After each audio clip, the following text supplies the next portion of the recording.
नमस्कार मित्रांनो, युनिव्हर्सल फाउंडेशनच्या मॅपिंग सिरीजमध्ये तुमचं स्वागत आहे.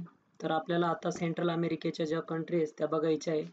जसे आपण कालच्या याच्या आधीच्या लेक्चरमध्ये बघितलं की आपण पूर्ण साऊथ अमेरिकेच्या कंट्री कशा लक्षात ठेवायच्या हे मी तुम्हाला सांगितले. त्याचप्रकारे आज मी तुम्हाला सेंट्रल अमेरिकेच्या ज्या कंट्री आहेत त्या कशा लक्षात ठेवायचं ते सांगतोय. तर कृपया बघा आणि मी जसं ड्रॉ करतो तसं ड्रॉ करण्याचा प्रयत्न करत चला. तर बघा की सर्वात वरती कॅनडा आहे. ओके, असं आपण धरू कॅनडा. ओके, त्याच्यानंतर USA आहे, त्याच्यानंतर मेक्सिको आहे. ओके, हा इथं तुम्हाला मेक्सिको दिसत असेल. ओके, हा बघा, ठीक आहे. त्याच्यानंतर आता बघा की आपल्याला स्टार्टिंग कशी करायची. आज ज्यावेळेस तुम्ही मेक्सिको लिहिलाय त्याच्यानंतर बघा, ठीक आहे, ही थोडी लाईन अशी सरळ. ओके, झालं. ओके, त्याच्यानंतर बघा इकडे तुम्हाला ग्वाटेमाला घ्यायचं आहे. ग्वाटेमाला मी असं शॉर्ट फॉर्म मध्ये लिहितो ग्वाटेमाला. त्याच्या साईडला काय आहे, बेलीज लिहायचं आहे. ओके, त्याच्यानंतर परत अशी एक लाईन क्रिएट करायची आहे. बघा काय आहे, एल सॅल्व्हाडोर. एल सॅल्व्हाडोर त्याच्या साईडला कोणतं आहे, होंडुरस. होंडुरस. ओके, त्याच्यानंतर बघा होंडुरस नंतर कोणतं आहे गे, निकारागुआ.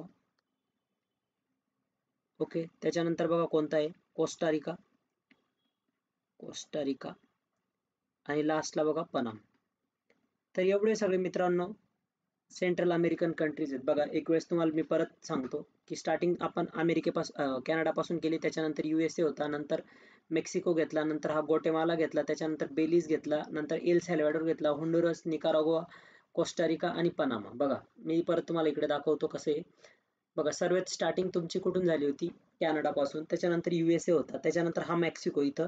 ओके, त्याच्यानंतर बघा आपण मॅट्रिक्स टाईप करून घेतले की 2 कॉलम घेतले आणि त्याच्यात बघितलं जो लेफ्ट हँड साईडला आहे तो ग्वाटेमाला आहे, त्याच्या पुढे कोणता आहे, बेलीज आहे. असं पण लक्षात ठेवू शकता तुम्ही, ग्रेट ब्रिटन. ओके, नाहीतर असं तर इझीच आहे, ग्वाटेमाला, बेलीज. त्याच्यानंतर बघा El Salvador, Honduras. El Salvador, Honduras. Okay, त्याच्यानंतर बघा रिकाम टेकडा, असं काहीतरी लक्षात ठेवा याला, रिकाम टेकडा, निकारागुआ. ओके, निकारागुआ म्हणजे काही कामाचा नाही असं काहीतरी घ्या. त्याच्यानंतर बघा त्याला CR क्लास रिप्रेझेंटेटिव्ह. ओके, रिकाम टेकडा होता, मग सरांनी काय केलं, त्याला क्लास रिप्रेझेंटेटिव्ह करून दिलं. ओके, त्याच्यानंतर बघा पुढे कोणतं आहे, पनामा. तर एवढे सगळे मित्रांनो आहे. परत मी एक वेळेस तुम्हाला या साईडला ड्रॉ करून देतो. बघा USA पासून स्टार्ट करू आपण. वरती कोणता होता, कॅनडा. हे तर तुमच्या लक्षात आहे त्याच्यामुळे मी ड्रॉ करून देत नाही. ओके, त्याच्यानंतर बघा कोणता आहे, मेक्सिको. ओके, त्याच्यानंतर मी तुम्हाला असे 4 कॉलम करायला लावले. इथं कोणता आहे, ग्वाटेमाला, नंतर कोणता आहे, बेलीज, नंतर कोणता आहे, एल सॅल्व्हाडोर आणि पुढे कोणता आहे, होंडुरस. आलं लक्षात. त्याच्यानंतर इथं कोणता आहे, रिकाम टेकडा म्हणजे निकारागुआ. Okay, Nicaragua. त्याच्यानंतर कोणता आहे, CR म्हणजे कोस्टारिका आणि पनामा.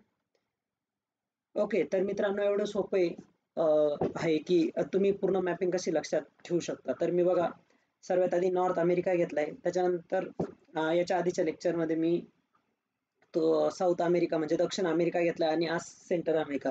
म्हणजे आपले पूर्णच्या पूर्ण दोघं कॉन्टिनेंट म्हणजे दोघं खंड आपले पूर्ण झाले की नॉर्थ अमेरिकेत किती कंट्री आहेत आणि साऊथ अमेरिकेत किती कंट्री. आणि जे आपण बनतो बघा वेस्ट इंडिज कुठे, तर ते वेस्ट इंडिज बेटे इथे आहेत मित्रांनो.